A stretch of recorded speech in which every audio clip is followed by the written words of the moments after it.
Today's guitar tutorial is on Valsa Nostalgica, which is a piece that I wrote recently. It's a waltz in E minor with a Latin feel, a bit of a romantic feel, and it's suitable for intermediate players.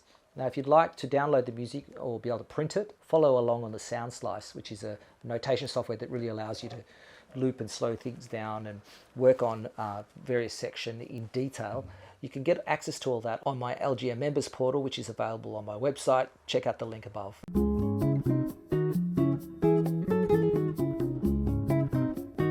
We're going to start with the first few bars.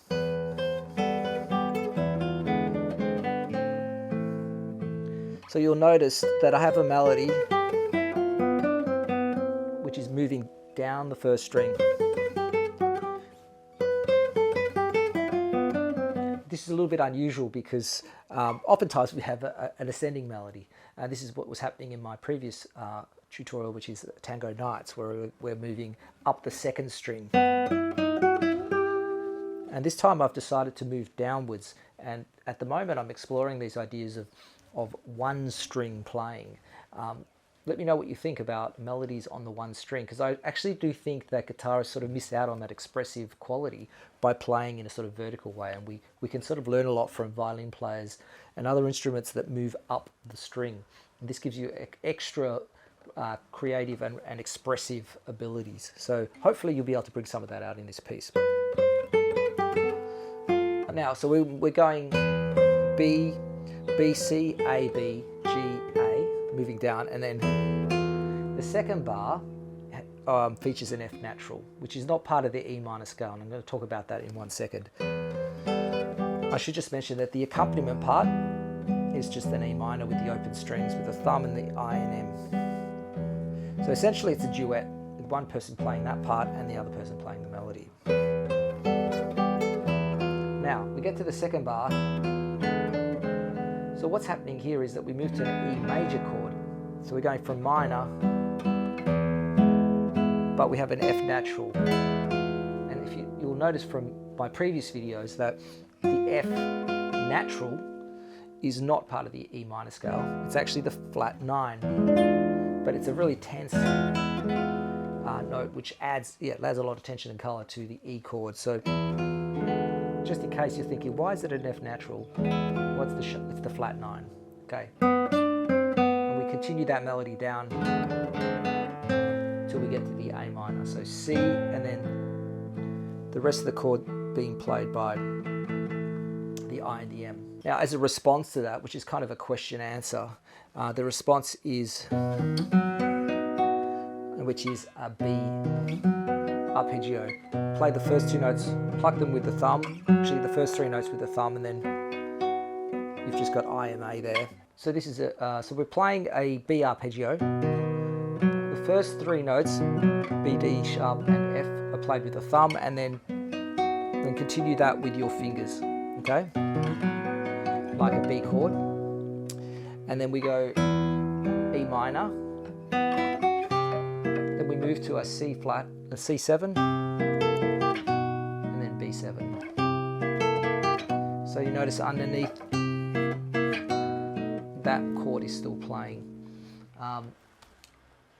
You might need to use a sort of a bar preparation here. So we're going, you can either bar it here and then slide across, or you can use your second finger. And that allows your first finger to sort of already be flat. There's a couple of different ways of doing that. Probably you don't want to go, because that's going to be too long to get that first finger to the bar. So you either use your second finger, or just get the bar ready. Then we just repeat the first phrase. You can use a bit of a vibrato, linger a little bit on some of these notes, and then you can start to speed into the second half, and then slow down a little bit. Right? It kind of gives you a sort of a rubato, an expression, which is perfect over a waltz. You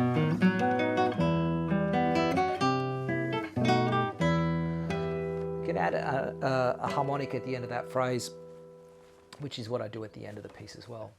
Now we're going to shift into the second section, which starts with this arpeggio, which is a D chord. It's actually a D7, with an F sharp bass.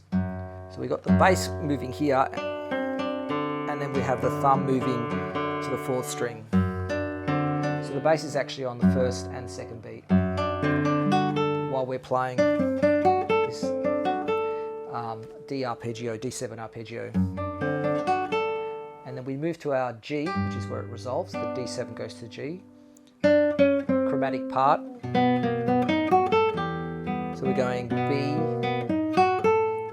A little bit of chromaticism here as well. And more arpeggiated to E minor. All right, so D7, B, E minor. So it's in terms of chords. So we're going.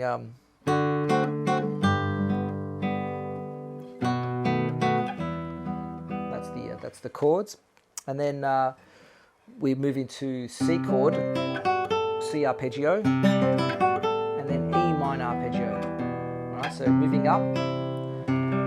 Just again, this fingering for the right hand. Pull off, and then this is an F7 arpeggio, and then B7 chord. All right, so let's just do that again. C, E minor, pull off, F sharp 7, B7. It's just a really great exercise if you want to work on your arpeggios. Now, I don't suggest that you play it straight through like that. You want to give it a little bit of shape, a little bit of phrasing, but it's a fun exercise to play on its own. And that takes care of the 2nd phrase, and now we're going back to the start. B arpeggio, E minor, B7, C7, B7. Okay, so basically finished the first half, and then I've added a final section which is in E major. It's often nice to go from a minor key to the tonic major, so E minor to E major. 4 sharps, so there's going to be a little bit more sharps in this section, but there's a lot of E in the bass, which sort of pedal tone. Okay, so we start with an E in the bass, and then again a little bit of a chromatic idea, which I'm doing cross string with a pull off. Now here we go, descending arpeggio, descending E arpeggio, and then ascending E arpeggio. This time we're starting on the G sharp. So it's a first inversion, pull off. The 2nd chord, this is basically an A. And then we move to a B, kind of a B7 arpeggio. The thumb's going to take care of those. And then have one of the I or the M fingers just alternating with the B, a bit like a malaguena. And then resolving to G sharp. And now we have an E scale, starting in the 4th position to the 9th position. Okay, so now we're going to have 4 arpeggios, an E arpeggio with an E in the bass, like a pedal tone. That's an E arpeggio, and then E7 arpeggio, A arpeggio, A minor arpeggio.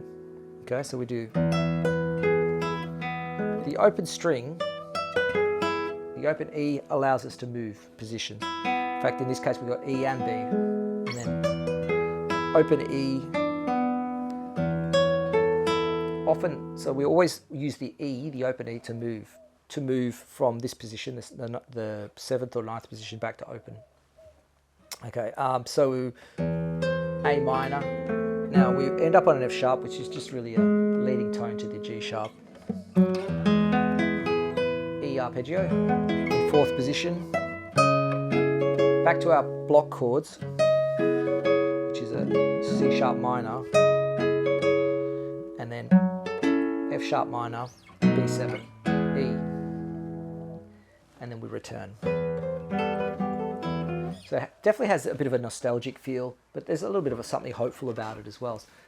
Very playable, something that you could really work on your melody playing, your movement up one string, up lots of arpeggios. So I hope it offers a lot of skill development, but also it's a fun piece to play. That's it from me. Hopefully I'll see you at LGO members. If you haven't already subscribed, go ahead and subscribe, and I'll see you in the next video. In any case, thanks guys.